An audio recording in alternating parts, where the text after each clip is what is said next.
This is a live Channels television event. Reflections of deep considerations and products of fine thoughts.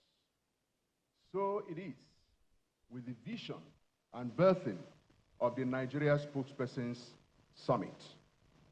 What started as a concerned discussion to review an unprofessional performance of a failed spokesman progressed to the trajectory of what should be done, proceeded to become a possible viable idea, and landed on the need for a collective action.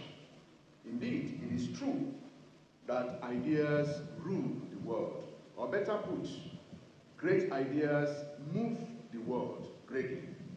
To say that I am pleased to welcome you all, particularly the Speaker of the House of Representatives, who is here with us this morning, is an understatement. I am really. And I feel excited and very delighted to welcome all of you gathered from different parts of the nation to be part of history. Some at short notice, yet you found time to join us to celebrate an important sectoral group of not just the public relations profession, but an essential component of nation building, the spokespersons. The Nigeria Spokespersons Summit is a platform that brings together spokespersons, communication experts, public and corporate affairs personnel, perception managers, reputation builders, public communication professionals from the public, private, and civil society to exchange ideas, share experiences, foster collaboration, sharpen knowledge, direct new trends, learn new tools, and acquire skills for their practice. Your Excellencies, this second edition of NSS is unique in a number of ways. First, we are using this opportunity to confer fellowship of the Institute on deserving and outstanding Nigerians. I must emphasize that fellowship of NIPR, be it professional or honorary, is strictly on merit and outstanding performance. The reason is very simple. A fellow of the Institute is regarded as a reputation icon in many respects. This explains why we do not hesitate to withdraw the honor once the honoree becomes a liability instead of a highly valued asset. In April 2024, at the Institute's 61st Annual General Meeting at Abeokuta, Dr. John Reputation Momoh was to have been conferred in recognition of his immense contribution to the field of communication in the past 4 decades. But he was indisposed at the last minute and requested for a deferment. That's why we are doing this today. Chief Ike Obasimo and Chief John Nwodo were ministers of information and supervising ministers of NIPR from 1997 to 1998 and 1998 to 1999 respectively. But for some reason, this was not done in office.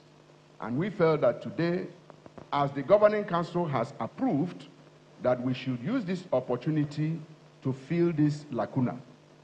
The Speaker of the 10th House of Representatives has deployed public relations skills and functions in discharging his duties, both to his colleagues in the Green Chamber and the Nigerian public. For example, his public accountability programs of citizens' engagements with Nigerian youths and the State of the House Live Citizens Chart between June and December 2024 show him clearly as someone that has understanding of the power of stakeholder engagement as an effective tool in leadership communication. The second unique element of this summit is the invitation we extended to Professor Taiwo Oyedele, Chairman, Presidential Committee on Tax and Fiscal Reforms, requesting him to come and engage with strategic stakeholders in national development, the spokespersons, to come and discuss Nigeria's economic outlook and be ready to engage with them. Because these are the people that need to understand what is going on and then take the message further.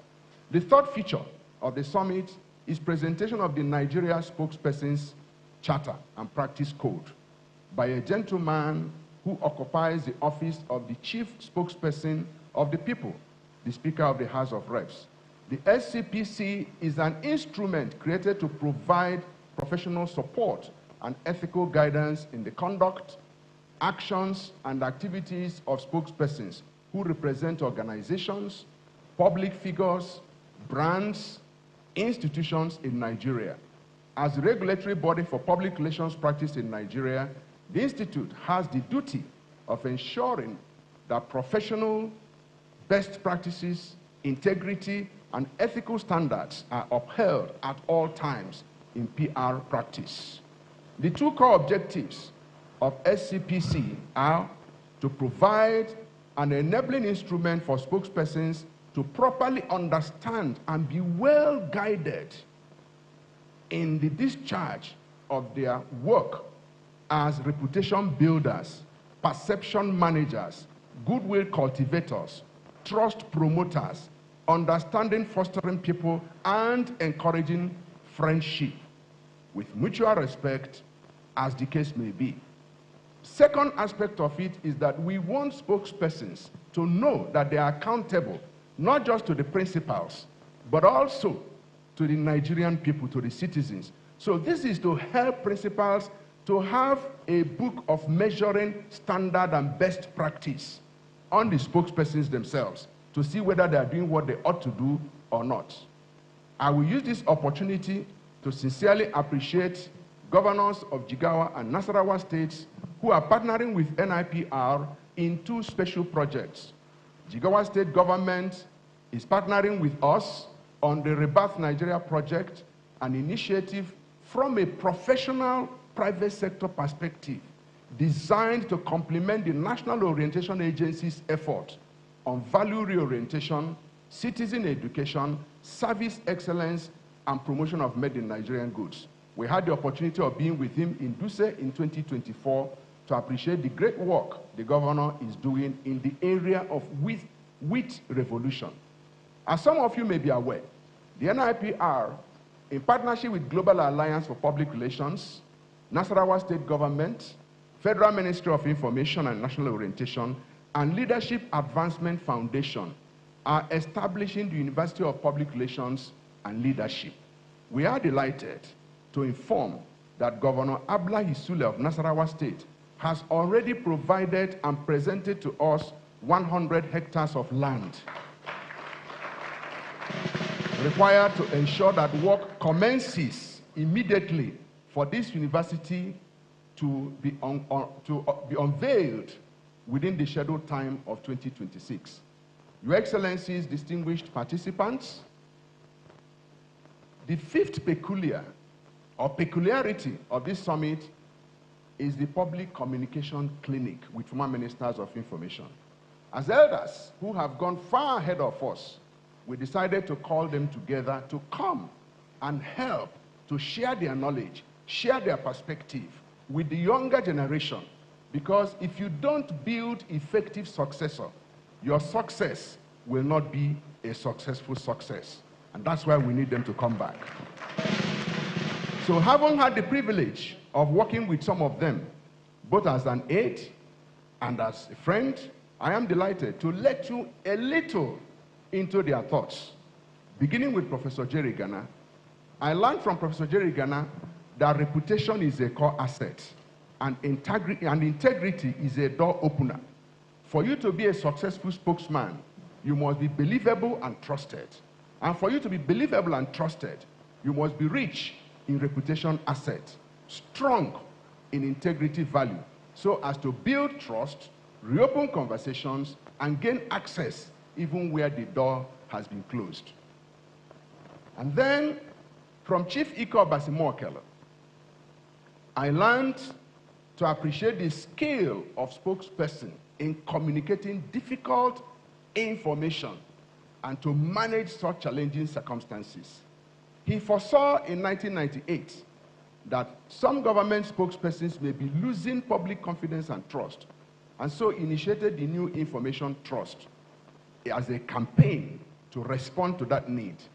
Interestingly, the NIT was to be unveiled to the nation in the morning of Monday, June 8, 1998.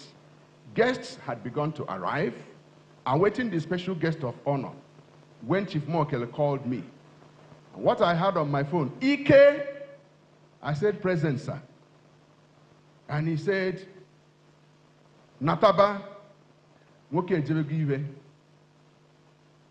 nwanyị bịa iku, anago mmụọ, which means Ike returned to base. The big man has gone home. The baby we were waiting to carry has gone to the world beyond. And that was the passing of our former head of state. That was how it was communicated to me. And I had the task of communicating it to the gathering at the International Conference Center.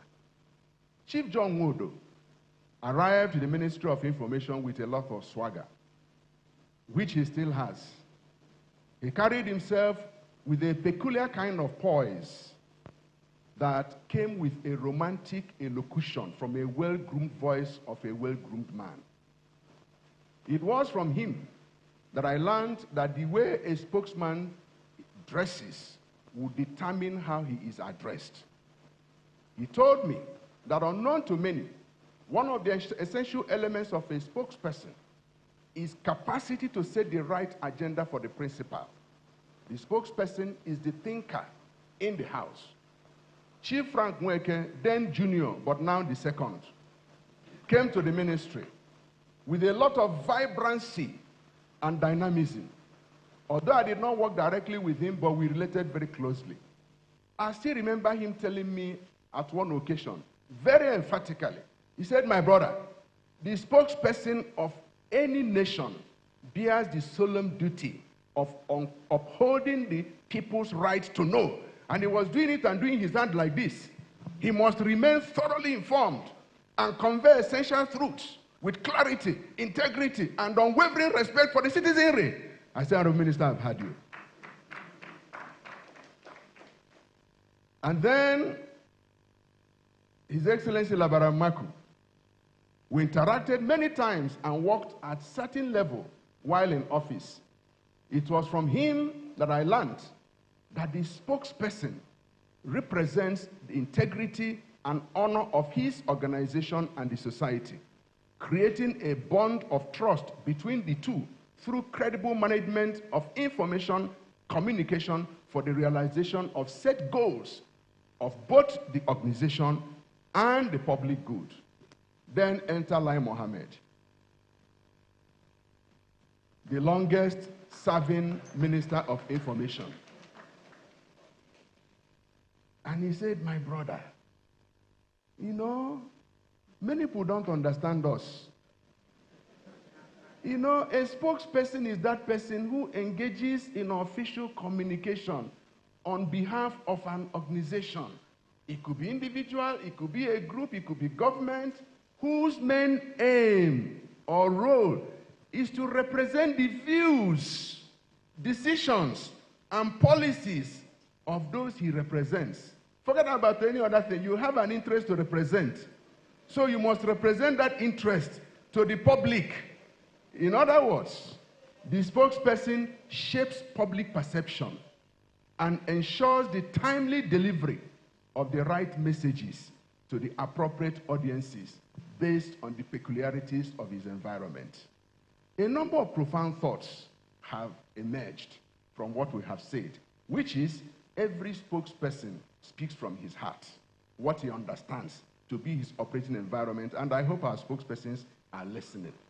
May I conclude by once more appreciating our special guest of honor, our guest speaker, the chairman of this occasion, who sent a message to me and said, I am racing from the airport. And I said, please arrive in peace. It is better for us. May I convey the best wishes of Dr. Walter Afon-Agoro and Chief Chukwuemeka Chikele, who are indisposed to join us and insisted that I must announce their apologies to the Minister of Information, to the Speaker, and to his colleagues that he had really looked forward to coming here this morning, but he's not able to come because of some challenges. Chukwuemeka spoke with me last night and said if it were possible, I should call him and put the phone so that he can. I said, no, don't worry, there will be another opportunity. Your Excellencies, we are pleased with our supervising minister, Alhaji Mohammed Idris. He saw the vision of providing a platform like this for spokespersons in Nigeria to come together and reason together, and more importantly, review themselves. He has been very supportive. He has been our strong pillar. He has nurtured this idea with us. He has advised us as necessary. And that's why he's informing well, because he understands. I want to thank our media partners, particularly DAC Communications, Nigeria Television Authority, Federal Radio Corporation of Nigeria, Channels Television. We appreciate your live coverage of this opening ceremony. I wish to end on a note of immense joy. On Tuesday, March 4th, 2025, Nigeria received the cheerful news of winning a hotly contended bid to host the 2026 World Public Relations Forum. What this means is that Nigeria will be hosting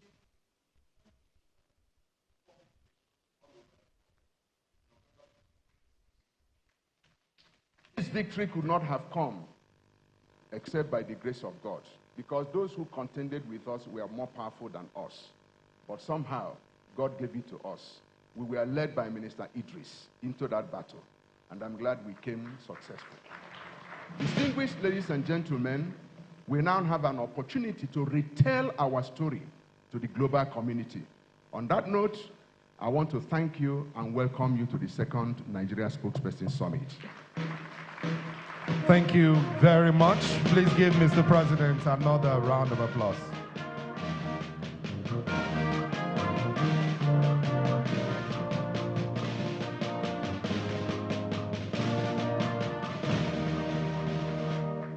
Wonderful song. Me, I love my country. I like the land and people. Everything it did for Nigeria, including spokespersons from different dimensions as analyzed by the president. Make we join hands to make Nigeria better. A round of applause once again for Mr. President, and that's very, very informative speech. Your Excellencies, very distinguished ladies and gentlemen, we'll move on swiftly, but please permit me for a few more recognitions before we move on. We're very glad to have here a very formidable team from the presidency. We have the Special Assistant Information and Strategy to Mr. President, Mr. Bayo Ononuga is here with us. Please rise for recognition, sir. Please rise for recognition. Please give him a round of applause. Thank you very much for being here.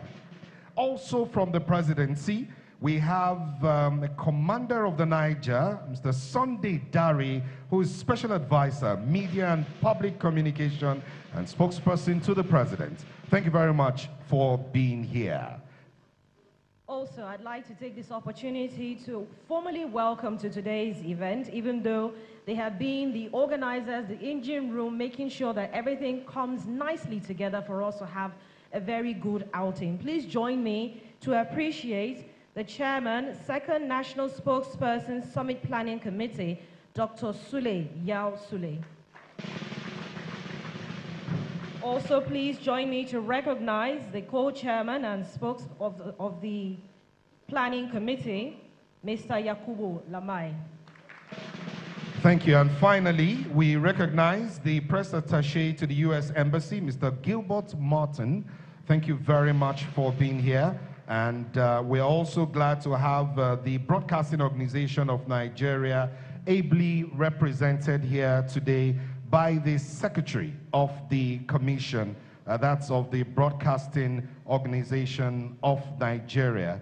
We'll get that name shortly now. But while we are doing that, we'll move on now to the next item on the program. And that is, of course, the place where we get to hear from the #1 spokesperson who has been referred to severally. Okay, I found it now. We have Dr. Yemisi Bamboshe representing the board chairman and the Director General of NTA. Thank you for being here. So we now bring up to the podium the Honorable Minister of Information and National Orientation for his address. May I very respectfully invite Alhaji Mohammed Idris, FNIPR, to the podium for his address.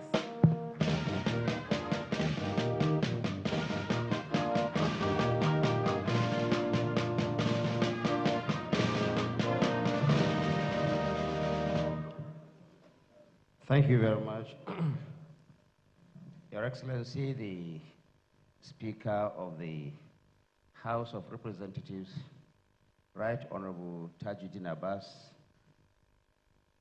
Your Excellency, the former Governor of Ogun State, our uncle, our father, Chief Shogun Oshoba.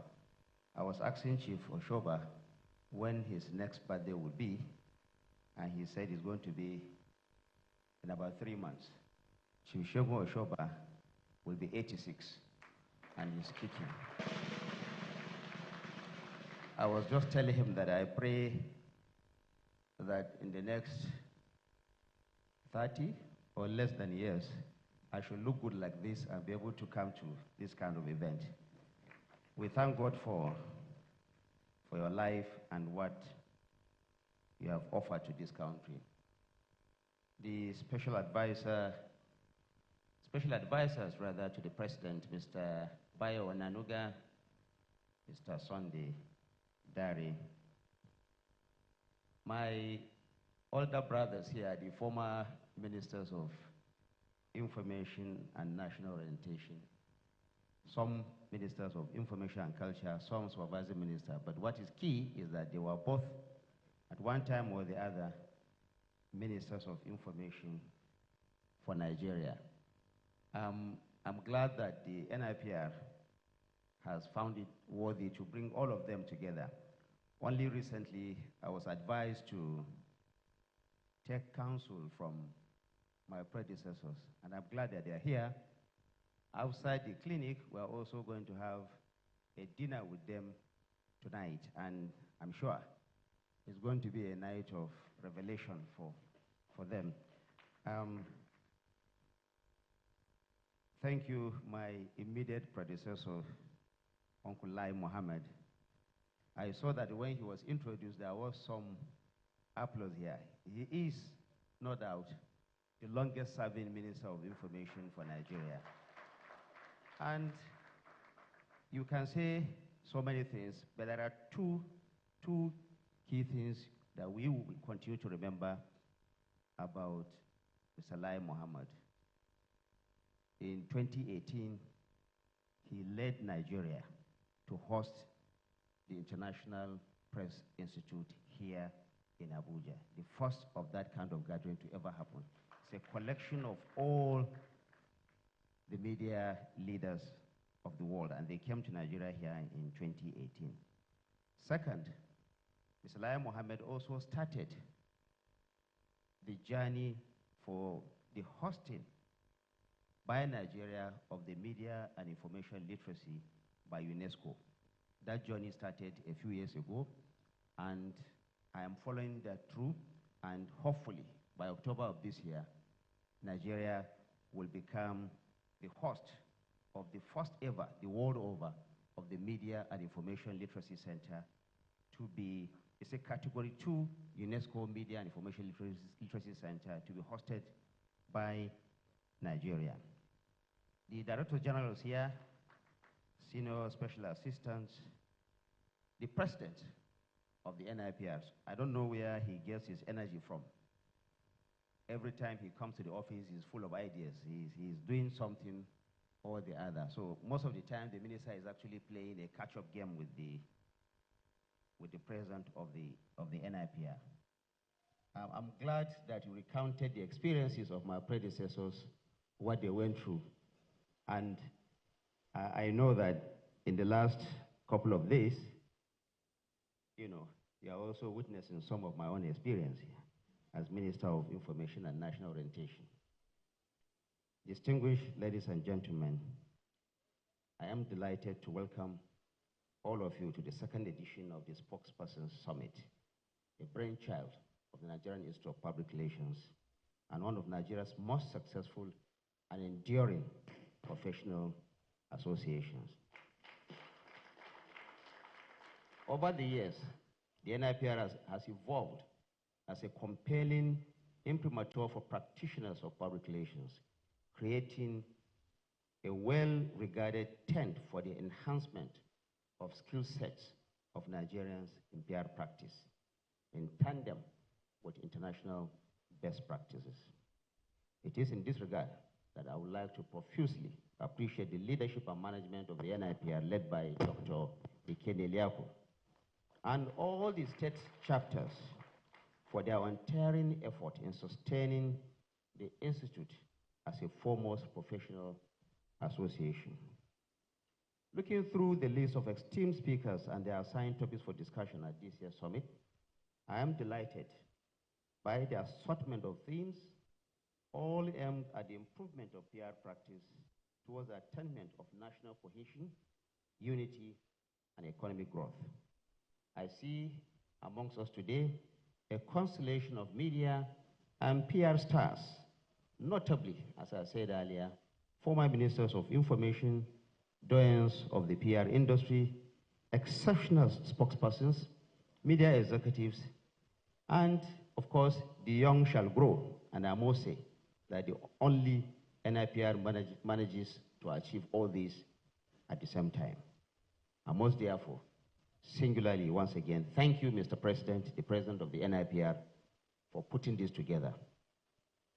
I'm also not forgetting the studious efforts of past presidents of the NIPR for their dedication and commitment towards the upliftment of the Institute in this country. May God bless all of you.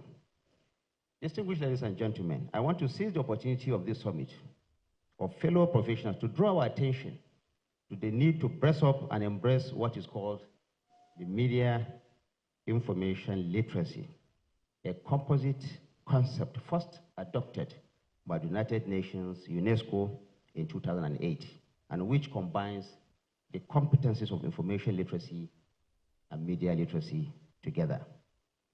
Today, in a world where everyone is a spokesperson, whether a PR practitioner or a chief executive in the public and private spaces, it is imperative for the media to be ever more present as it equips individuals with the tools to decipher, analyze, and evaluate messages conveyed through various media channels, enabling the latitude to make informed decisions and engage with media content responsibly. Very lately, due to lack of media literacy in this country, especially, the inability to analyze and contextualize media content in order to verify authenticity, public officers, and indeed the general public have become prone to the cankerworm of fake news, misinformation, and disinformation. I will give you a story. While I was at UNESCO discussing the menace of fake news with the Assistant Director General for Information and Communication at UNESCO headquarters in Paris only a few days ago, someone sent me a clip of something that was already going viral in Nigeria. Initially, I thought it was only one of those things that you see. But before I left UNESCO premises, an irony, I had gone there to discuss fake news and its impact, its ability to create serious problem for any society. I was, at that time, also receiving my own share of what fake news could do. What began as a very simple commentary by the official spokesperson of government was turned on its head, and then I saw something else emerging. Not even the clarification by my own office to ensure that people get the right messaging and to inform that this was actually what was put out. No one wanted to listen. This tells you what fake news disinformation can do, even to very senior people in government. We have to watch that very carefully so that it doesn't tear this country apart. The Prime Minister of Information and National Orientation, on behalf of the government of Nigeria, has reached an advanced stage towards the takeoff of the UNESCO Media and Information Literacy Institute, the first of its kind in the world, which, like I said, will be sited in Abuja, in the precincts of the National Open University. In fact, I've just returned from Paris, where I held a meeting with senior UNESCO officials in which the impending takeoff of the institute featured very prominently. We do hope that the siting of that institute here will help us to curb the menace of fake news, disinformation, and misinformation. As Minister of Information and National Orientation, I try to lead the way in sieving information and critically watching and analyzing before I leap. Steeped in the practice of public relations, one of the first things I did following my appointment was to create a set of 5 pillars to guide the delivery of this national mandate assigned to me by President Bola Ahmed Tinubu. It is no coincidence, therefore, that the first of the set of those 5 pillars, the restoration of public trust in government communication. This overlaps extensively with the primary objectives of media and information literacy. Any public officer that does not earn the trust, like the president of the NIPR has said, if you don't earn the trust of those who are listening to you, the message is lost. Therefore, I took it as my duty to ensure that we restore trust in public communication. I believe that that is what you need. You must be believable, you must say it honestly and convincingly, but you must also be very patriotic, because at the end of the day, it is a duty to Nigeria that all of us must keep. As part of my efforts to deepen professional practice and improve the quality of engagement in the delivery of public communication, the Prime Minister of Information and National Orientation last year succeeded in the caderization of public relations in the civil service. I don't know how the president of the NIPR missed this. What this means is that public relations has now been designated as a stand-alone cadre in the federal civil service. I know we have been in this struggle the last 20 years. With effect from 2023, what used to be known as Information Officer cadre has now been redesignated to Information and Public Relations cadre and Executive Officer. Let me add that the NIPR was a key advocate in achieving this enhanced recognition that public relations now enjoys within the federal civil service. Distinguished ladies and gentlemen, one of the outstanding features of this year's Spokesperson Summit is the Information Ministerial Clinic, where our esteemed former ministers, I'm glad that I'm seeing about 6 of them here today, have agreed to serve in as lecturers, so to say, to our younger ones, to impart knowledge of what the role and duties of a spokesperson should be. I wish all my predecessors the best as they share their unique and insightful stories, while I look forward to telling my own story in the future. I will close by emphasizing the commitment of President Bola Ahmed Tinubu administration to free speech and responsible creative expression. I'm emphasizing that free speech, responsible creative expression. You cannot take one and leave the other. While it is absolutely critical for democracy to allow freedom of expression, free speech, it is also incumbent of those who are carrying this to ensure that there is enormous responsibility on their shoulders to say it accurately, responsibly, and with a deep sense of patriotism. On our part, we will continue to work to broaden our nation's vibrant media ecosystem and grow the economic and investment opportunities within it. The media in Nigeria is indeed one of the freest, but we must work hard, all of us, to sustain it. I thank you for your kind attention, and it is my singular honor and privilege to declare this second spokesperson summit open. Thank you, ladies and gentlemen.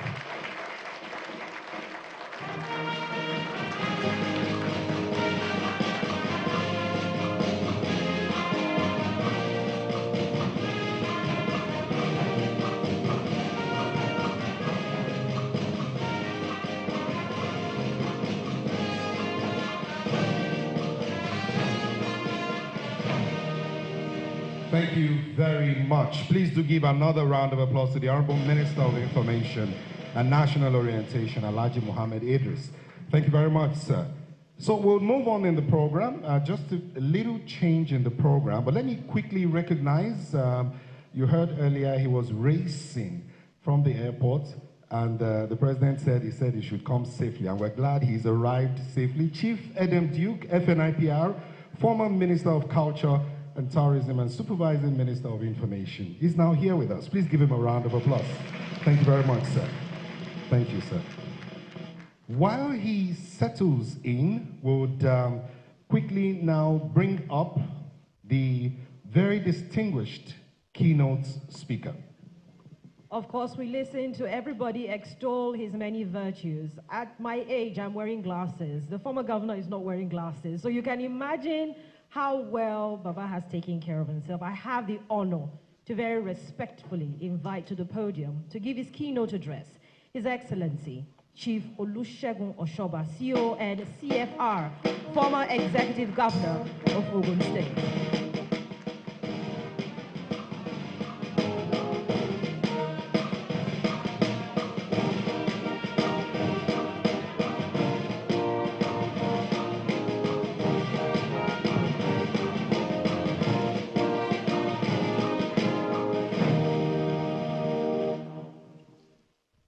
Your Excellency, Right Honorable Speaker of the House of Representatives, GCON, my Minister, the Chairman of the occasion, you will forgive me, this House is overloaded, and I'm happy. First of all, I want to congratulate all of you. This is one major ceremony that is starting dead on time. I think you are already speaking for yourselves. The NIPR is already showing us, you've shown us that you are already a successful spokesperson. I'm happy, I'm glad that those of us of the old school, we respect timekeeping. So I want to congratulate the President and everybody present for this ceremony today, and I'm happy at the great attendance. Well, the President of the NIPR has done such a fantastic, in-depth, intellectual job. I keep wondering, if you look at the program, my speech is there. It's as if I was borrowing from the President on the definition of who is a spokesperson, on what are the roles of a spokesperson, on what is expected of the spokesperson. And by the time he gave all the examples of his experiences with all past ministers, you will find that he has already exhausted everything that you need to know about a spokesperson. So I'll just talk to the paper. And I don't want to waste your time because the Honorable Speaker is scheduled to leave here by a little after 11. And you know, they have so much to do, and we have to respect the schedule. So I want to thank all of you, and particularly all the past ministers who are here. Well, we're talking about spokesperson. Thank God, Jerry Ghana is here. When Jerry Ghana was there, he made the whole thing so interesting. If you are to speak, speak well. If you are to sleep, sleep well.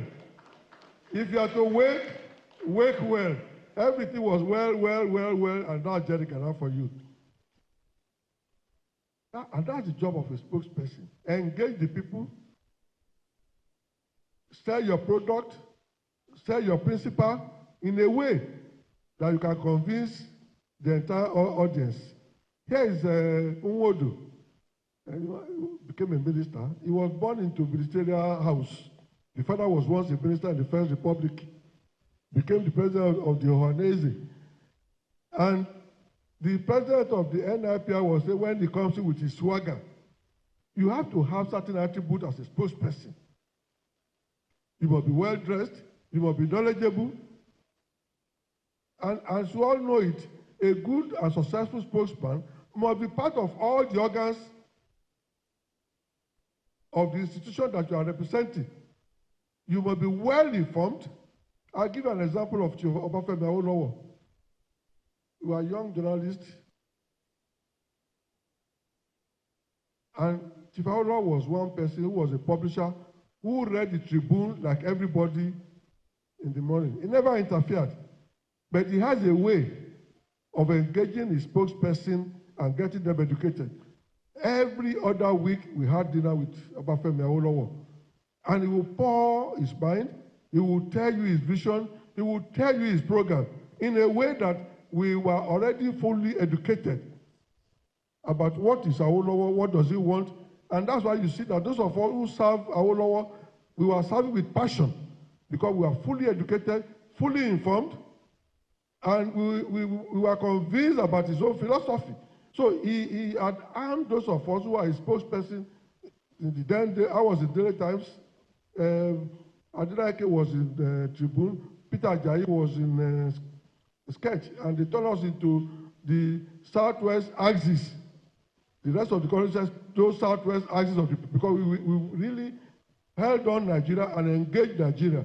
But we were able to do it because Chief Obafemi Awolowo took us in and gave us full education about his program. And then you say people are diehards. And you are talking about Lai Mohammed. No, you see, Lai Mohammed read French, read the languages, and then came out again, went back to read law. So I don't know whether to call him linguist or lawyer. You see, you have to have a very strong background. And he single-handedly, when we transmitted from AD to AC to ACN to APC, you cannot ignore Lai Mohammed when we are transmitting from different. And when he was engaging the government of the day, you cannot ignore Lai Mohammed. Well, he served 8 years. At a point, he was so strong that they started tagging Lai. And he himself came out and said, yes, they call me Lai. My son said they are calling me Lai. And indirectly killed the story of Lai the Lai. I was talking with the minister just now as a spokesperson. We were concerned that the governor of Borno made a very complimentary remarks about the minister Idris. And as you know, before he became minister, he was the general secretary of the MPAN. He's a practitioner both in the NIPR and in the media. He owns the Blueprint newspaper, seasoned and experienced. And I was saying, well, look, this Borno, I said, Oga, I have decided to ignore his statement, very complimentary about me. He made a statement about Borno's situation, and the governor said that he was uninformed. And said, I've decided not to.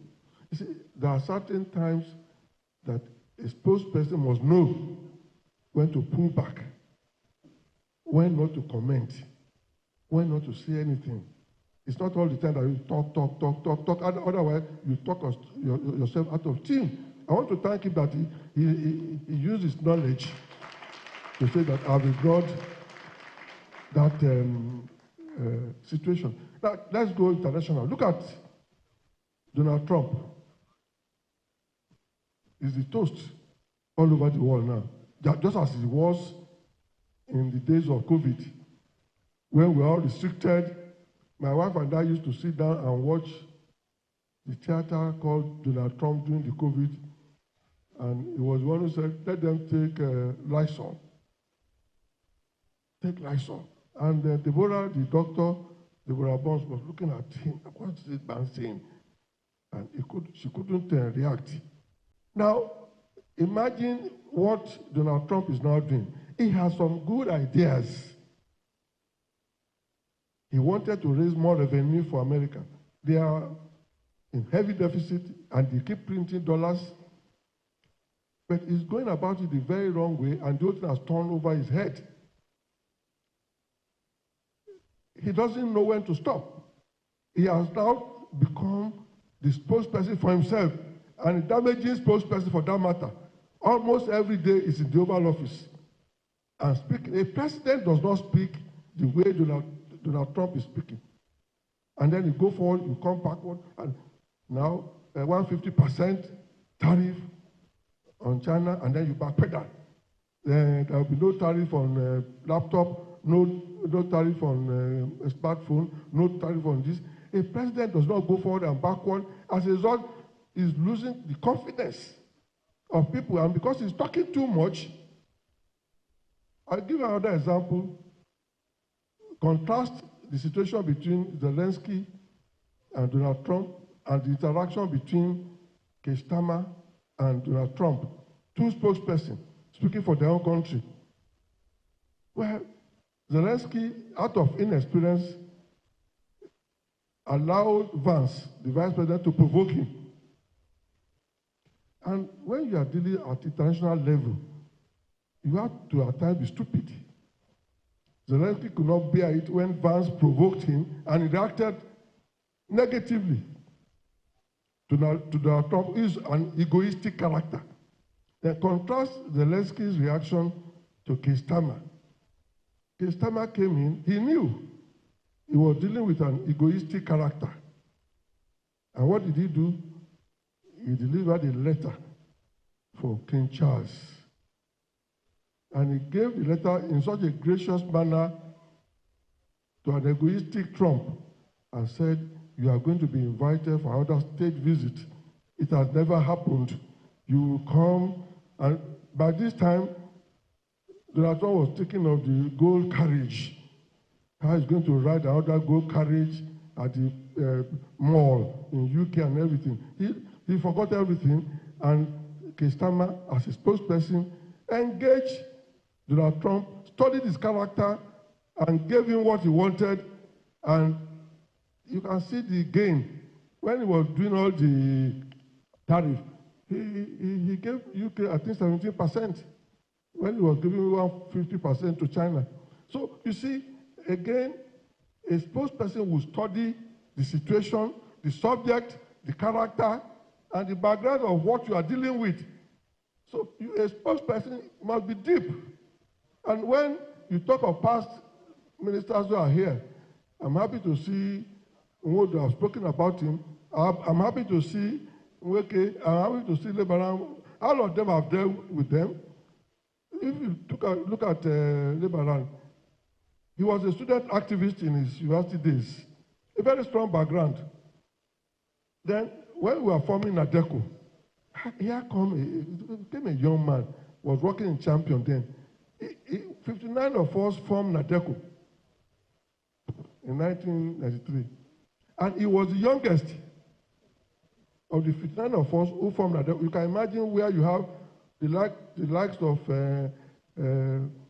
Admiral Kanu, all of them, Pa Jasin, Adebayo, in General Adebayo's house.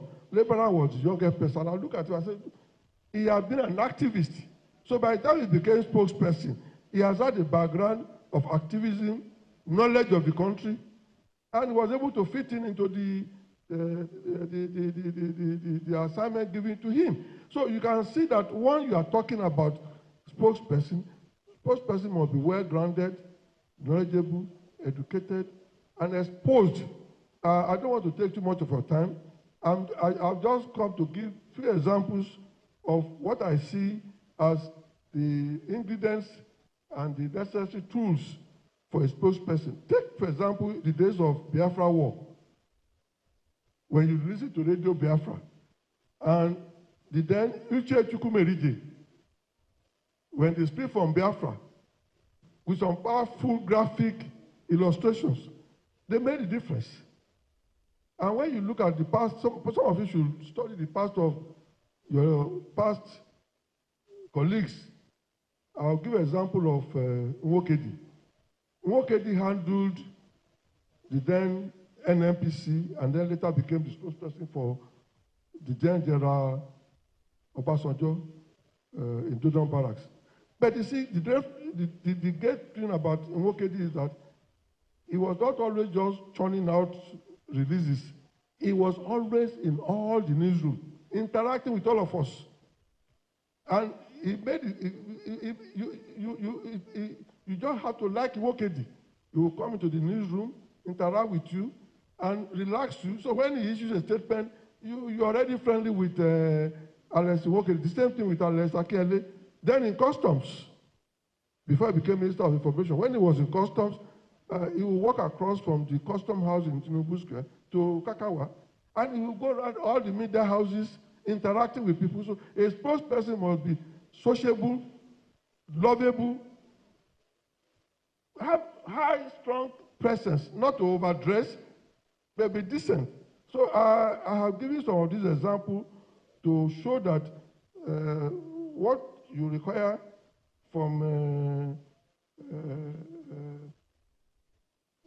spokesperson. And once again, I want to thank all of you for being here dead on time. I want to thank all of you, particularly all the veterans who are here, including my young ones like Ononuga and Co and Dari and Badejo. When you see Badejo, is always in bow tie. And that, I mean, again, that's an example of a spokesperson must give you a presence, an arresting presence, that by the time he comes out, already have an interest. And when he speaks to you, he will give you an engaging attention. Once again, I thank all of you, and may God bless this conference, and may God bless you abundantly. Thank you.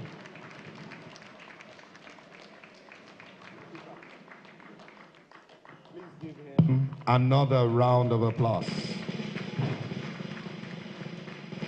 Excellencies, distinguished ladies and gentlemen, we will be suspending the other aspect of the program. As you may have noticed, we've suspended the goodwill messages temporarily.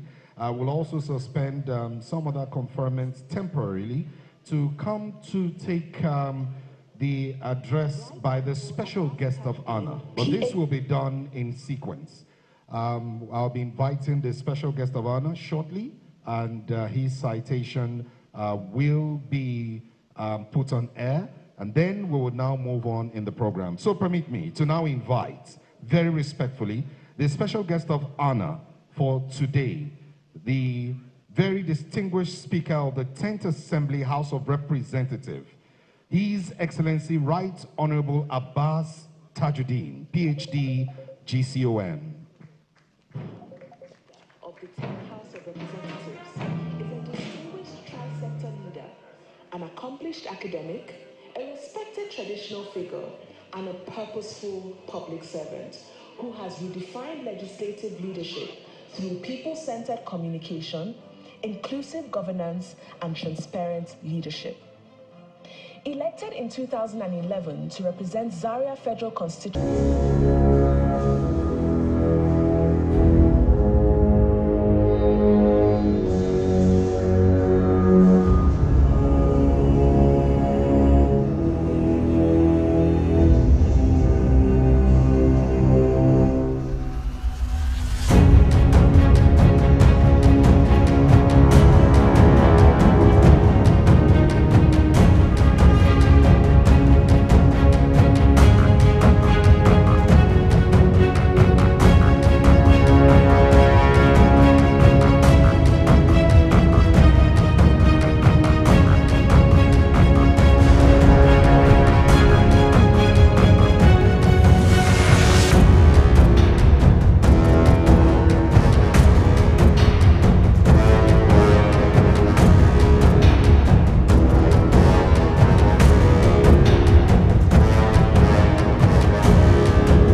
including professionals, women, youth, traditional rulers, and more. He also launched the youth town halls with a commitment to hold at least 2 each year. In 2024, sessions held in July and December, and they created a space for young Nigerians to engage, share, and receive real-time legislative feedback. From these town halls came the Youth Advisory Council to the Office of the Speaker, a dynamic group of youth representatives from all 6 geopolitical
Absolutely. And it's on that note, we invite the registrar of the Nigerian Institute of Public Relations, who is responsible for maintaining the register of NIPR members. Please help me welcome Chief Uzoma Onyegbadwe to now begin the process of this special honorary.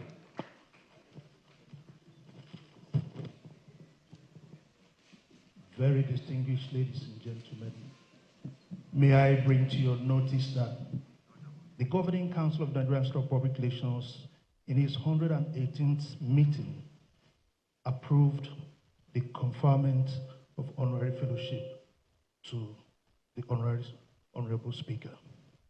May I, with humility so profound, invite the President and Chairman of Council of the Nigerian Institute of Public Relations, Dr.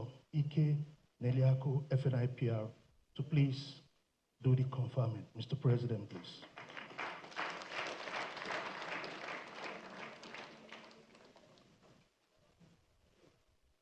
Please, let's continue to clap until the President gets up on stage to perform this auspicious conferment.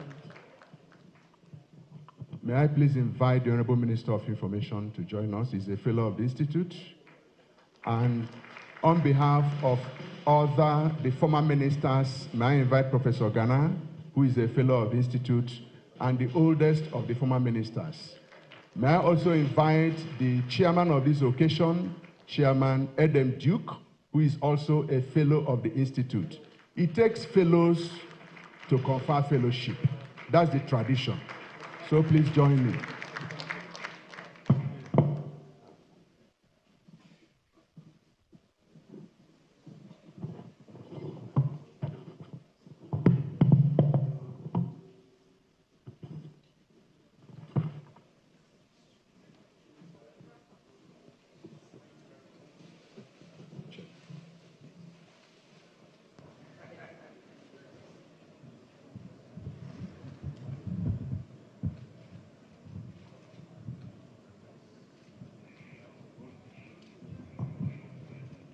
And there you have it, the conferment ongoing.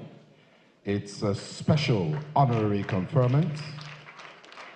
It takes fellows to confer fellowship. And this is on a distinguished gentleman, Right Honorable Abbas Tajuddin, His Excellency, PhD, GCON, Speaker, 10th Assembly, House of Representatives. And now,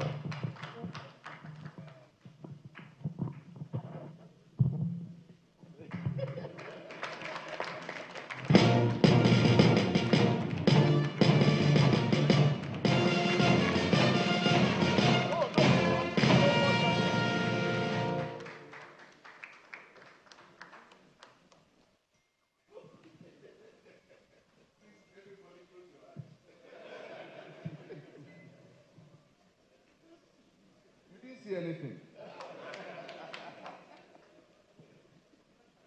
Thank you very much. I hereby present to you the latest fellow of the Nigerian Institute of Public Relations. I hereby present to you your certificate. This gives you access to 126 countries that belong to Global Alliance for Public Relations and Communications all over the world. I bring you the best wishes of Professor Justin Green, the president of Global Alliance, who is aware that this is going on. Because as you go into our data, you also go into the data of Global Alliance. And what this means also is from today, you become an icon of reputation. You have become a property of Nigerian Institute of Public Relations. Anybody that is fighting you is fighting the Institute. Anybody that says you will not sleep, it means that we will make sure the person doesn't sleep. Because it's no longer you, but us. It is certified.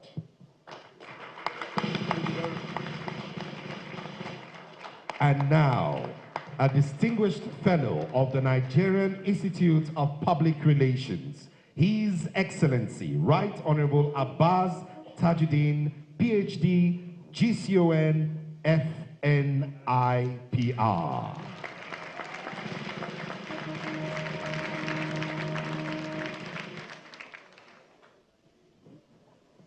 Thank you. Thank you very much. We now invite for his speech the newly minted distinguished fellow of the NIPR, His Excellency Right Honorable Abbas Tajuddin, PhD, GCON, FNIPR. Sir. Thank you. Members of the National Assembly here present, I could see our public relation man, Honorable Rotimi, members of the Executive Council, the Right Honorable Minister of Information, my dear brother, our daddy, the man to whom we are all proud of. He is a daddy to all of us because his son, coincidentally, came to the National Assembly the same time with me. We are together now for the past 4 terms. So he's not only a daddy here, he's a daddy to members of the National Assembly as well. Dr. Ike Nyeleaku, the President, Nigerian Institute of Public Relations. Chief Eden Duke, former Minister of Culture and Tourism and chairman of this occasion. My dear uncle, to whom I'm very, very proud of, Professor Jerry Gana, former Minister of Information. Other former ministers present here, I could see a lot of them. We're all proud of you. Professor Tayo Oyedele, Chairman, Presidential Committee on Fiscal and Tax Reforms. Traditional rulers present here, members of the diplomatic corps, members of the press, distinguished ladies and gentlemen. I'm honored to join you at the second Nigerian Spokesperson Summit and to receive the honorary fellowship from the Nigerian Institute of Public Relations. I sincerely thank NIPR leadership and the Federal Ministry of Information and National Orientation for hosting this summit and recognizing our efforts in strengthening public communication. The theme of this summit, which is integrity and the evolving roles of spokespersons in leadership communication, is both timely and enduring. Today, I wish to address the challenges and opportunities of communicating leadership ideals in our democracy. Our shared duty to uphold truth and trust, and the steps we can take together to reinforce good governance. After 25 years of uninterrupted democracy, Nigeria has reached a stage where the way we communicate leadership and policy must reflect the maturity of our democratic process. At its core, democracy is not merely government of the people, by the people, or for the people. Democracy for me is about government with the people. This redefinition highlights the need for an active and ongoing partnership between those who govern and those who are governed. This relationship should be built on inclusion and mutual respect. In an era where misinformation can spread faster than facts and erode public trust, the necessity for honest, clear, and inclusive communication cannot be overstated. Too often, public relations has been misunderstood as mere spin or propaganda. Yet integrity in communication is the cornerstone of a thriving democracy. When practitioners and spokespersons adhere to ethical standards, they empower citizens to make informed decisions and hold leaders accountable. Conversely, practices rooted in deception weaken our social contract and foster cynicism. As President Bola Ahmed Tinubu reminded us during the 2024 Democracy Day lecture, our commitment to inclusivity, accountability, and transparency is essential to counter false narratives and build a reservoir of public trust.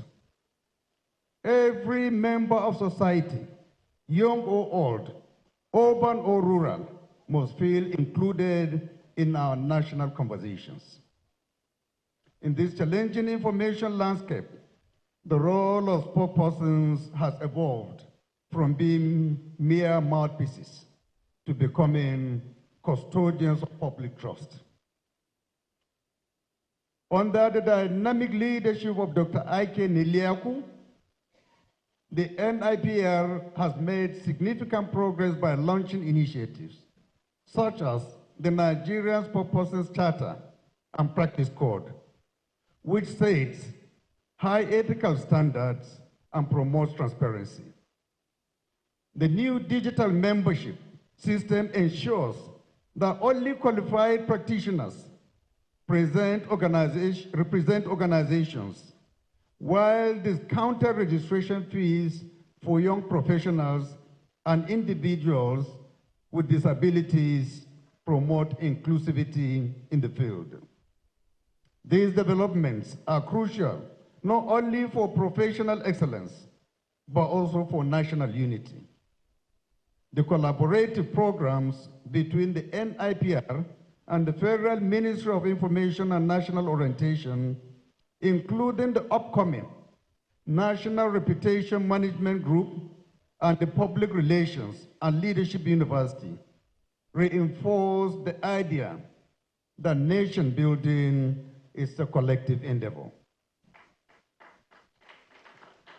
Nigeria's forthcoming hosting of the World Public Relations Forum in 2026 underscores our growing international credibility. Within the legislative arena, the House of Representatives has embraced the commitment to active citizen engagement by bringing Parliament closer to the people. Under the banner of the People's House, we have introduced innovative initiatives to demystify the legislative process. Our State of the House Engagement Forum, first launched in 2024, was the first of its kind by the leadership of the National Assembly. It allowed citizens nationwide to directly interact with House leadership in live forum, making a departure from the old approach of speaking to the people from a distance. We have also introduced youth town halls, holding them twice a year to give young Nigerians, who make up over 60% of our population, a platform to discuss governance and policy. These engagements have led to concrete outcomes, such as a better funded Ministry of Youth Development and the formation of a Youth Advisory Council that represents every geopolitical zone, including young people with disabilities. I may need to really elaborate on what I mean by this statement. For the very first time, in December, our engagement with the youth town hall, we did it exclusively on the budget, to ask them, what do you want to see in the budget of the Federal Republic of Nigeria as it relates to youth? And I want to assure you, distinguished ladies and gentlemen, the outcome of the meeting, the outcome of the dialogue, resulted in the increase of Ministry of Youth budget by more than 300%.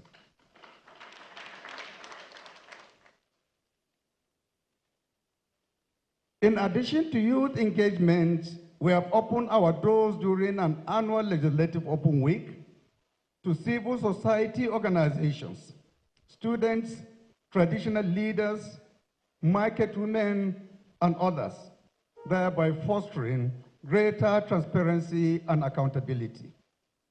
A particularly memorable moment came when I invited a 16-year-old girl, Isabel Anini, to preside over a plenary session, symbolizing my commitment to inclusivity and our confidence in the potential of the next generation. Distinguished ladies and gentlemen, effective leadership communication is key to improving public perceptions of government institutions. In the House, we have taken concrete steps to make our legislative processes more accessible. We now live stream plenary sessions, publish committee reports in real time, and provide sign language interpretation during debates and plenary. For the first time in the history of the National Assembly, the 10th House is conducting annual self-assessments and presenting its scorecard to the Nigerian public. All these demonstrate that our legislature is a vibrant, accessible institution committed to restoring public trust. Looking ahead, there is significant potential for a stronger partnership between the NIPR and the National Assembly. We can work together to launch public orientation campaigns that explain how policies are created and showcase the important role of Parliament. This initiative could significantly enhance public understanding and reduce negative perceptions. By combining our efforts, we can ensure clear, effective, and inclusive communication. Moreover, targeting training programs for press officers and parliamentary committees, guided by global best practices, will help translate complex legislative matters into narratives that resonate with all Nigerians. In conclusion, I'm deeply grateful for the honor of receiving the NIPR Fellowship and pledge to uphold transparency, integrity, and ethical communication in every aspect of my role as Speaker of the House, as an individual. Thank you so much, Mr. President, for finding me worthy of this very, very important honor. This fellowship recognizes both our achievements and the challenges that do even more to ensure that our House remains open, inclusive, and connected with the people. Ladies and gentlemen, it is now my pleasure. I think it has already been declared open by Baba, so I will skip that just to say thank you, distinguished ladies and gentlemen. May God bless you all. May God bless the Federal Republic of Nigeria. Thank you so much. Thank you, thank you, thank you.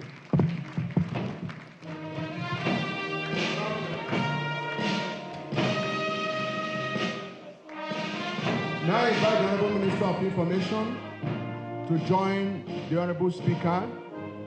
May I invite the guest speaker, Chief Oshoba, Chairman Edem Duke, Vice President of the Institute, Chairman House Committee on Media and Publicity, Honorable Akin Rotimi, Council Member Mrs. Sanusi, please join us. President of NUJ, please join us. President of GOCOP, if you are here, please join us. GOCOP, Guild of Corporate Online Practitioners, please join us.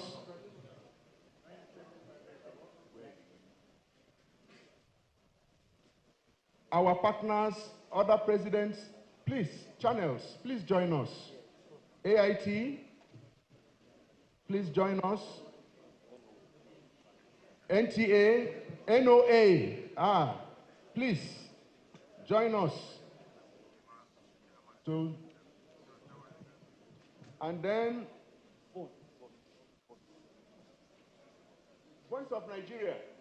Oh, please join us. Voice of Nigeria. Yes. And let us invite this time around.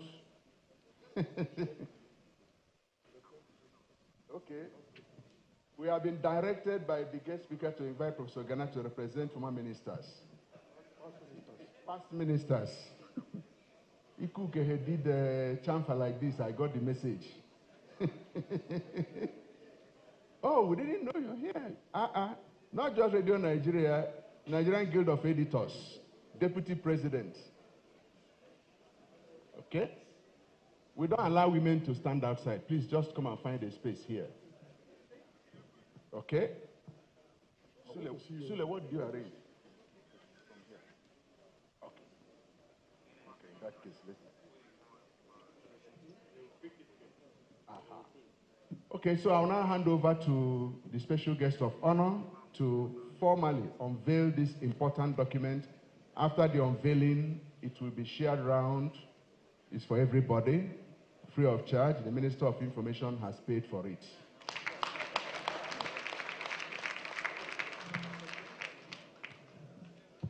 The Right Honorable Minister, the former Governor of Ogun State, our dear father, former ministers, the management and the Executive Council of NIPR, distinguished ladies and gentlemen, it is my singular honor and privilege to launch this very important document, which from the brief I got from Mr. President is to guide the conduct of each and every member of NIPR on how and what is expected of him as a professional.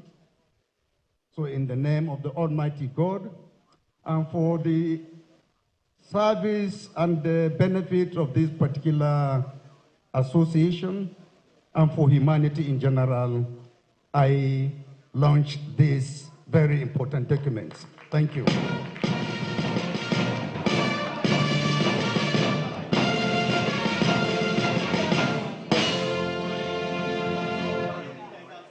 You have just witnessed the unveiling of the Nigeria Spokesperson's Charter and Practice Code, SCPC, by His Excellency Right Honorable Abbas Tajuddin, FNIPR, PhD, GCON.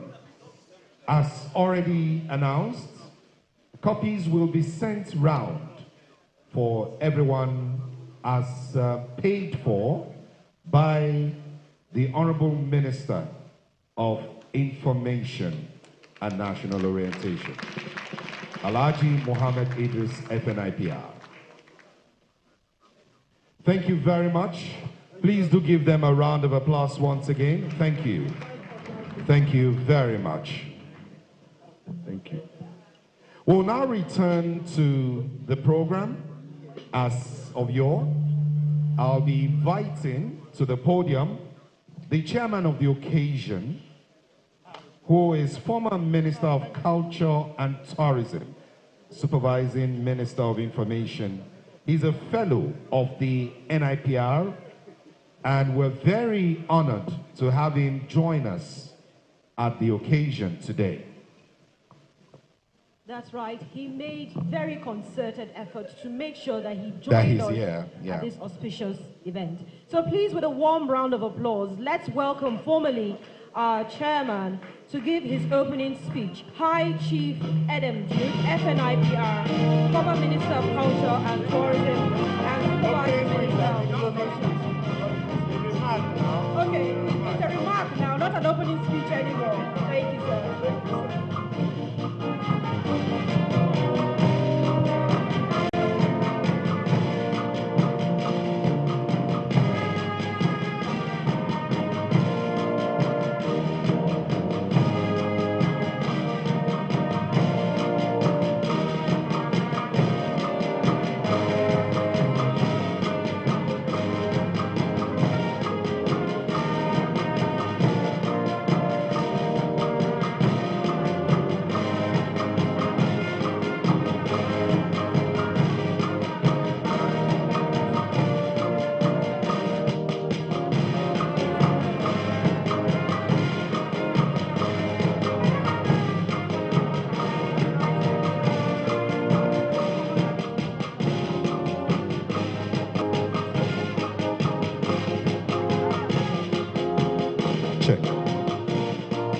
Thank you.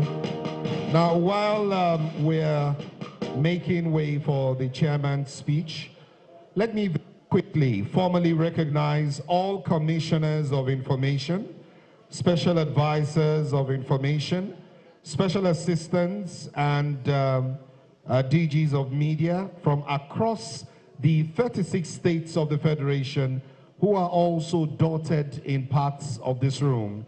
You are very, very specially recognized as we now clear the stage for the brief speech and remark by the chairman of the occasion, High Chief Edem Duke, former minister. Sir. The Right Honorable Speaker, Your Excellency, the former Governor of Ogun State, Chief Segun Oshoba, President, the Honorable Minister of Information of the Federal Republic of Nigeria, former Ministers of Information, Chief Executives of media organizations, Directors General, Heads of Practices, distinguished guests, ladies, gentlemen, and men.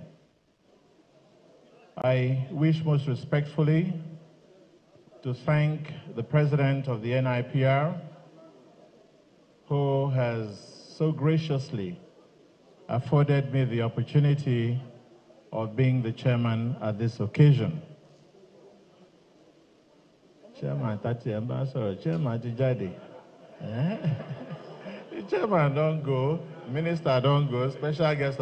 But these are the content owners of NIPR. You know, the job of a spokesperson is an endangered one.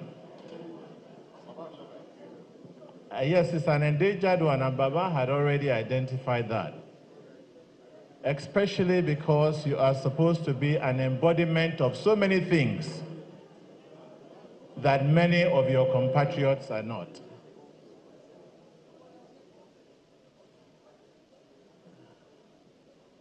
I think we should delay this until the president returns to his seat. I think it's just appropriate to do that. Okay. All right.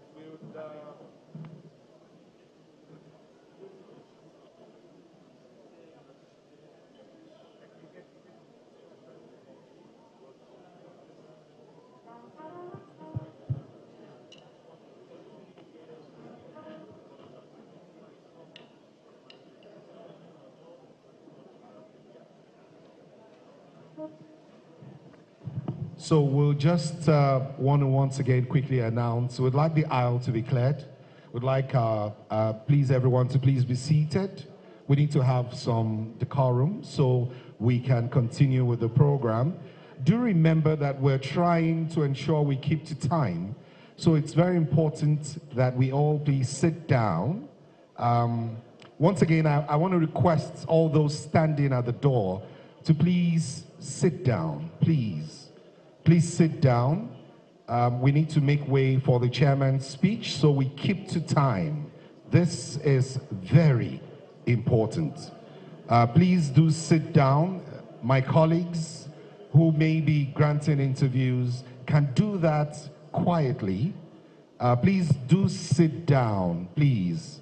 Please sit down. I'm waiting. Please sit down. Gentlemen and ladies, please be seated. Would need to continue with the program. Please be seated. The gentlemen and ladies at the door, please be seated, please. Please be seated.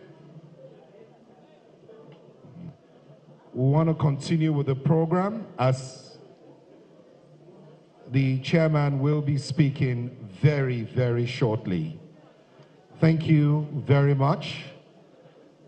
To allow this, we'll take a very short interlude from the band. Very short interlude from the band of the Nigerian Security and Civil Defense Corps. Take it away.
To make Nigeria better.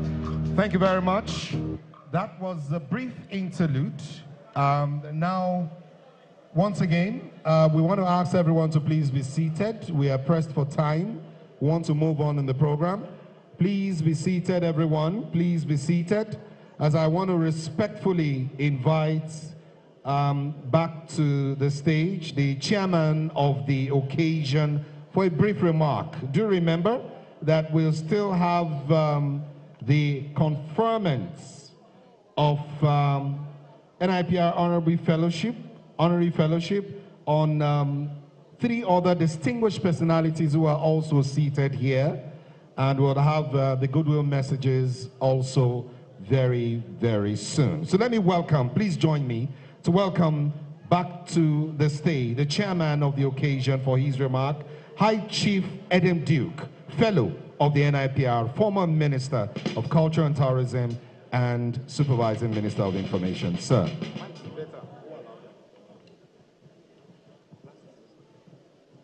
Thank you very much, Directors of Ceremony. This is the chairman making his second appearance on the podium.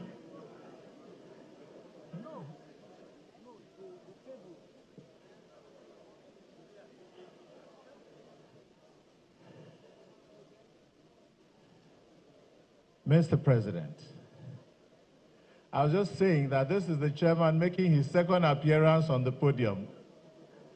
As I awaited your esteemed presence, Tony Lojoko, no. Lojoko, chairman first sorrow, Tony too. AI. The chairman is requesting decorum.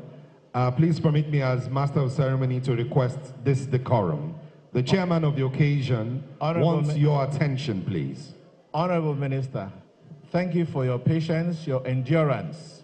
Thank you for the dexterity with which you have managed that sector. I want to especially say that it is such a rare privilege to stand before the esteemed presence of so many distinguished Nigerians who have led this sector that has the responsibility of redefining the understanding of corporate organizations and governments, and of course, businesses in Nigeria. Oftentimes, when we talk about business spokesperson, we don't speak about them in relation to their corporate organizations. And personally, I don't have anything new to say apart from what the minister and the keynote speaker has said. They have identified all the values and all the benchmarks that define a spokesperson and the integrity of such a personality wherever they find themselves. But I dare say that the spokesperson is perhaps one of the most endangered employee in public or private sector. Do I have any concurrence that the spokesperson is the most endangered personnel in any public or private organization? Those who say I'm right, say aye. Aye. And therefore, we have a responsibility as leaders in this sector to come out with initiatives, policies, and guidelines which can help to strengthen some of our young people who find themselves in endangered positions due to their calling professionally, due to their endowment naturally, and due to all the other graces that Providence has afforded them with. And I speak with reasonable authority as the first public relations manager for SCOA. I'm sure nobody remembers that kind of company. SCOA, SCOA, nobody does. The old folks remember. And those were in the years of Mike Okereke as chief spokesperson of UAC. How many people remember Mike? Uncle Mike. Okay, in the front row only. And of course, the chief Kanu of Funries. How many people remember? So you can see that we have come generations and generations. How many people remember the Farsi Yusufs? How many people remember the Akintude Lawson?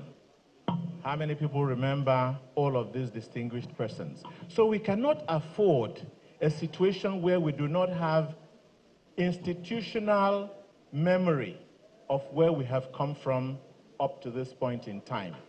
If the president of council today were a lethargic professional, somebody who aspired to the position of president of NIPR in order to enrich his CV and take his turn as a senior professional, then you would find that there would be no building blocks for this institution up until this point in time. I'm very proud to be one of the endangered professionals in this sector. To be honest with you, and I say endangered because I have our respectable colleagues here, ministers of information. Then when they move from being ministers of information, they are ministers of information and orientation. Then they are ministers of information and culture. But as an endangered species, I was Minister for Culture, Tourism, National Orientation, and Supervising Minister of Information. How many people remember that? So we are indeed a endangered species. And when you are working in any organization where your charisma as a spokesperson outweighs or appears to be in conflict with the subdued personality, capability, competence of your chief executive, you know that you're endangered. All right? Because every morning that you go to work, your chief executive, your employer, would perhaps look at your look, all right, and begin to wonder, how much am I paying this person that he is looking so good? Apparently, he must be dipping his hands into the till of the organization. And this is a characteristic in private and public sector. And it is something that we must find a way of addressing in order to protect our younger professionals who are in business, so that nobody takes away your employment simply because they do not like the way that you dress. I left a position in public affairs, in public relations, because I dressed well. That's strange, isn't it? I left a top position in Nigeria because I dressed well. And I'm not being, unguarded in my statement. I used to work for an organization.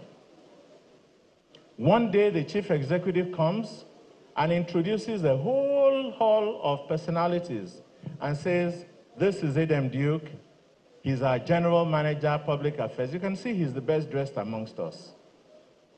And then 1 week later, another set of people come and he does the same introduction. That is why he's better dressed than all of us. When it happened the third time, I went to my office and I called my secretary. I said, pack my private belongings. It's time to go home. You must have the temerity, no matter what is at the end of the road, for you to stand up for your integrity. Your professionalism will continue to feed you. Rest assured about that. In rounding off, I want to thank the President, and I plead with you that when we look at the array of personalities in this room who have walked through the very turbulent corridors of public relations practice and got to the apex, who have been spokespersons who have redefined organizations, and who have been spokespersons of government and have brought a new narrative to governments at different points in time. We cannot afford to be leaders in our separate territories without converging, without aggregating our impact as personalities in order to show up this institute, to protect the integrity of this institute, and of course to ensure that we sustain the livelihood of those who are in active practice in this institute. Therefore, it is rather uneasy for me to be seeing John Momoh, that we used to have newscasting together in Radio Nigeria in the God knows how many years. Here is the news read by John Momoh.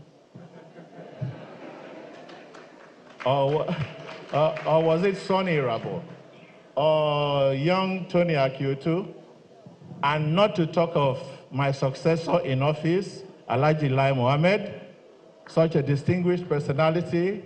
In fact, this gentleman, no, let me talk about His Excellency. I don't know what engine, is it Rolls-Royce or Mercedes-Benz that is calibrating your life, your personality, your physique.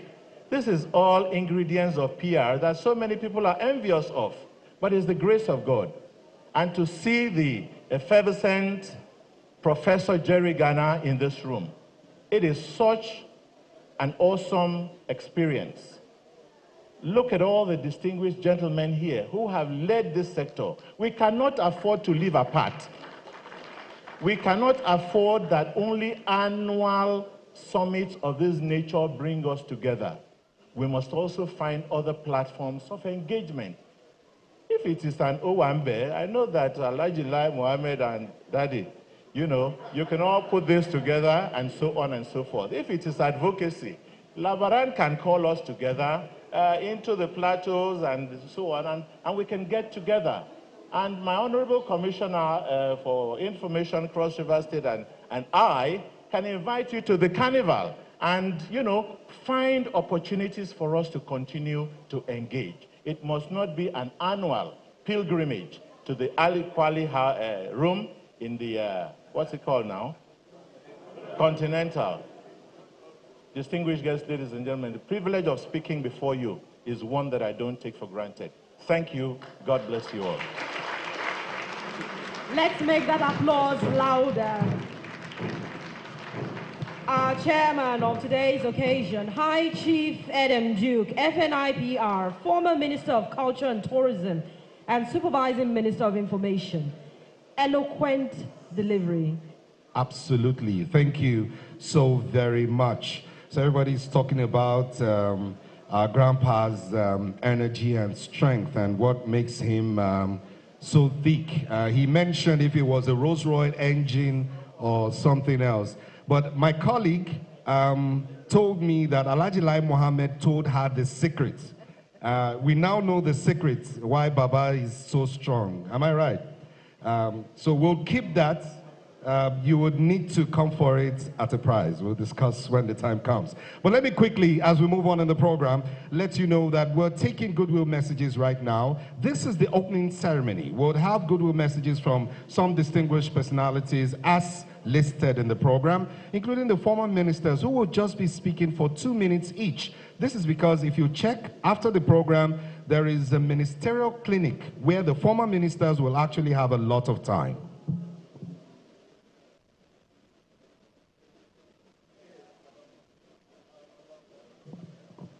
I have also been directed, let me mention that for all other speakers it will be 1 minute each, but for the former ministers it will be 2 minutes. And I've been directed that after the minutes you are expected to speak, there will be spokesperson's applause, which will mean very, very special applause. I'm sure you would all want to look forward to that. All right. So we'll now take the first speech. It's coming from the NUJ president, the very distinguished Al-Hassan Yahaya. I'm sure he will do 60 seconds. Please, a round of applause for him as he comes up. Let's keep clapping till he gets here. He says 30 seconds is enough. Are you counting? Your time starts now. The Honorable Minister of Information, our brother Mohammed Idris. Our father, we say thank you for coming, Chief Olusegun Oshoba. Former ministers that are here, particularly I can say about 6 of them. My brother, my friend, the NIPR president, distinguished personalities, ladies and gentlemen. Let me begin by thanking God most sincerely for a day like this, a day set aside for us to meet, interact, and discuss issues around professionalism. Let me equally bring our greetings from entire working journalists in Nigeria. I'm highly delighted to be here to be part of this engagement. For us at NUJ, we are partners with NIPR, and I want to assure we'll continue to partner towards taking our country to a greater height. Let me end by saying this kind of engagement is a rallying point for us to consider certain issues of national interest and national security. It is important for all of us as journalists, spokespersons, to prioritize issues of national security. Nigeria belongs to us, and there is nowhere we'll go apart from staying in this country for us to work toward making sure that we'll maintain the standard and integrity of our dear country. For our union, NUJ is 70, and I want to assure you very soon we are celebrating the 70th anniversary, and we are going to collaborate with all sister organizations to work together towards appreciating hard work, perseverance, and dedication to service.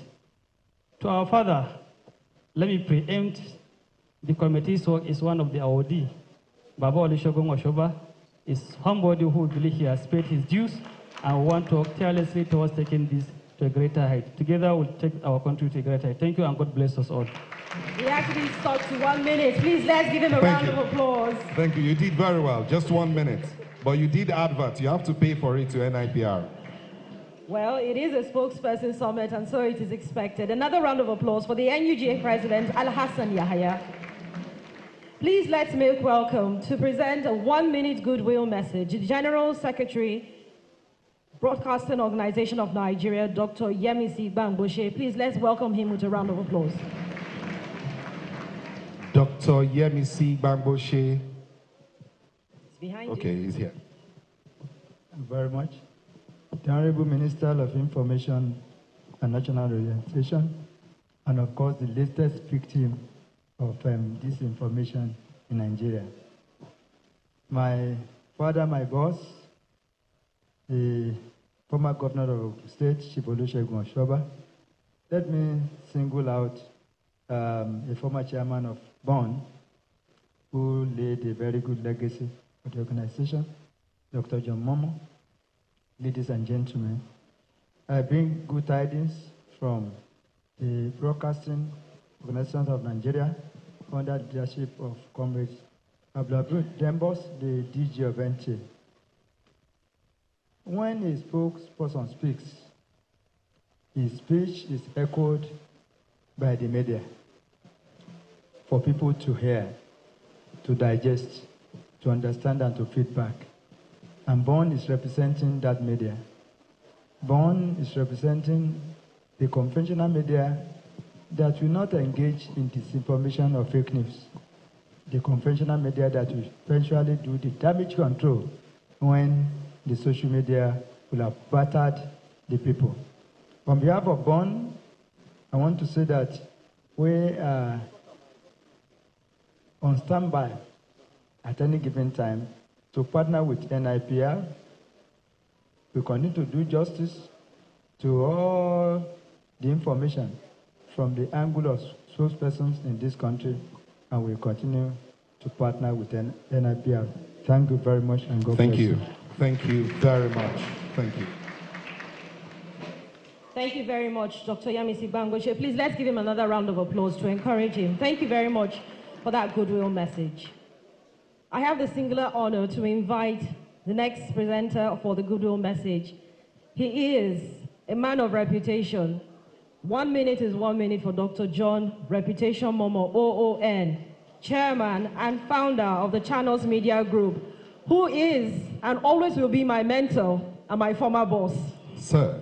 Please let's welcome him with a round of applause. Let me say it in his voice. Your time starts now. Thank you very much indeed. Mr. Chairman, Your Excellencies, distinguished ladies and gentlemen, indeed it's a real pleasure to be here and to share a few words at this very important gathering of government spokespersons, past and present, and I thank you all for the opportunity. Let me start with a short story. I know it's 1 minute, but it's very short. Recently I met someone who were discussing the situation in the country. As you all know, people are going through difficult times. And he said something to me that was very profound. He said, I don't expect government to fix everything, but I just want to know that someone is being honest with me. That stayed with me. Because in truth, Nigerians aren't asking for perfection. They're asking for honesty, for empathy, and for a sense that someone is listening. We all know the country is going through a tough time. Nigerians are dealing with real hardship. Prices are high, jobs are scarce, and insecurity is a major concern. And people are frustrated, anxious, and understandably, they want answers. That's where your role as spokespersons is very important. As government spokespersons, you're not just speaking on behalf of institutions, you're speaking to real people who are looking for clarity, reassurance, and truth. In times like these, communication isn't just about defending policies, it's about connecting with people, earning their trust, as has been said, and showing that government sees and hears them. Your job is not just to manage information, it is to manage trust, and trust is fragile. It's not built by spin, it's built by sincerity. And let me touch on the reality of today's digital age. Social media has become both a blessing and a battlefield. As was said, the latest victim is right here, and he's the Minister of Information. Misinformation and disinformation spread faster than facts. And if you are not proactive, they shape the public narrative before you even get a chance to speak. So my advice is that you don't just react, you engage early, and where possible, use data and storytelling to humanize the facts. And don't shy away from correcting falsehood. Do it respectfully, but firmly. As the writer George Orwell once said, in a time of universal deceit, telling the truth is a revolutionary act. Let your words be that act. Your voice matters now more than ever. So speak with empathy, lead with the truth, and remember, in challenging times, effective communication is not a luxury, it's a lifeline. Thank you very much indeed, and I wish you all the best in this conference. Thank you very much, Dr. John Momoh, OON. Indeed, truth, integrity is very important as spokesperson. Thank you very much. Let's give him another round of applause.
Convergence of Communication Doings, the second Nigeria Spokesperson Summit. Permit me to most respectfully commend the President and members of the Council of the Institute for for always coming up with novel initiatives which not only shape the future of public communication, but also the framework of national discourse. The theme of this year's summit, integrity and evolving role of spokespersons in leadership, couldn't have been more timely at a time when fake news makes the round as fast as lightning, and where integrity is most often than not sacrificed on the altar of suitability. This conversation is not only relevant, but challenges you as communicators to rise above the norms and reaffirm the values that define credible leadership and responsible communication. As custodians of truth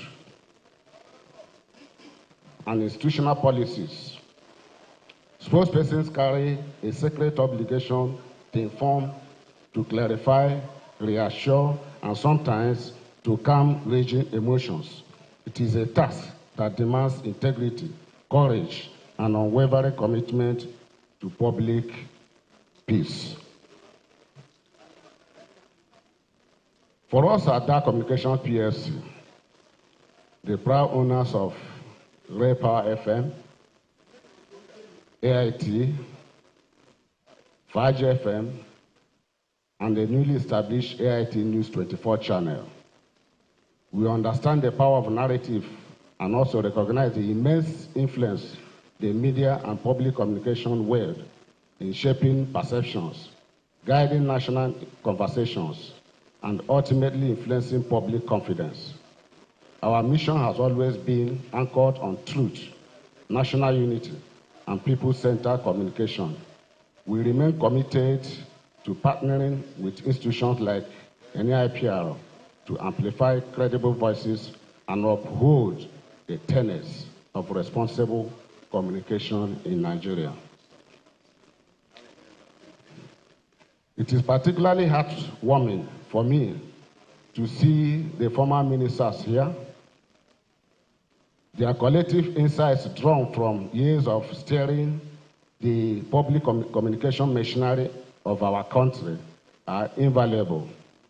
Their experiences will no doubt serve as a compass for the next generation of spokespersons who must navigate an increasingly complex and digital communication ecosystem. As we embrace and put into use the practice of the new Charter and Code of Ethics, let it be a living standard to guide your everyday engagements. Let it be the yardstick to measure not only your words, but also your intent, impact, and accountability. I most sincerely thank the NIPR once more for the opportunity, as I urge every spokesperson, communicator, and media practitioner here to see ourselves as architects of new Nigeria, bound by love, unity, and peace. Thank you, and God bless you all. Thank you very much, sir. We appreciate it. Thank you very much. We're targeting to ensure we end at 1 o'clock when we should have lunch. I want to invite the chairman of the NRMG, who is also the chairman of the forthcoming AGM, Chief Yomi Badijo Kusoya, FNIPR. He'll be here, I believe, in 5 seconds, and then he'll be speaking for 60 seconds. My chairman, sir, your time is already counting. Thank you very much. Allow me to please dispense with protocol. My message here this morning is very clear. Quite often I hear endless complaints about reputational challenges of our beloved country, Nigeria.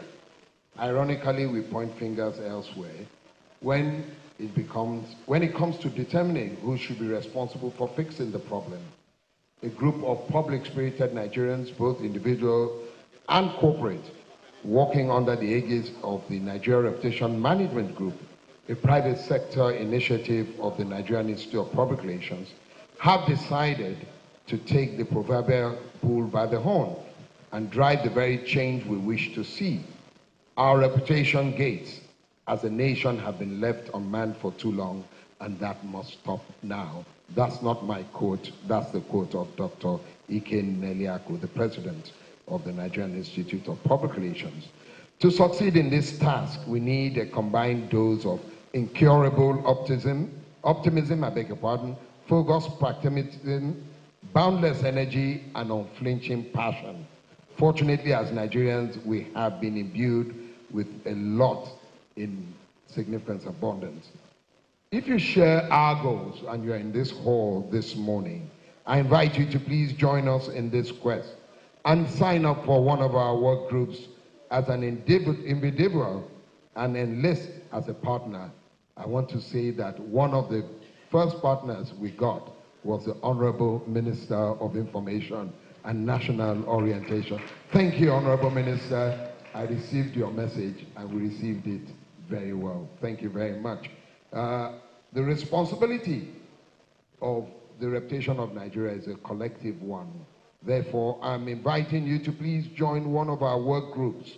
You can enlist either the policy and the strategy group, the research group, the partnership linkages, the program and events, the culture and creative economy, the public relations, the finance, and the secretariat group. If you'd like to, please join any and apply for one of the work groups so that we can collectively make sure that Nigeria gets back on the right footing.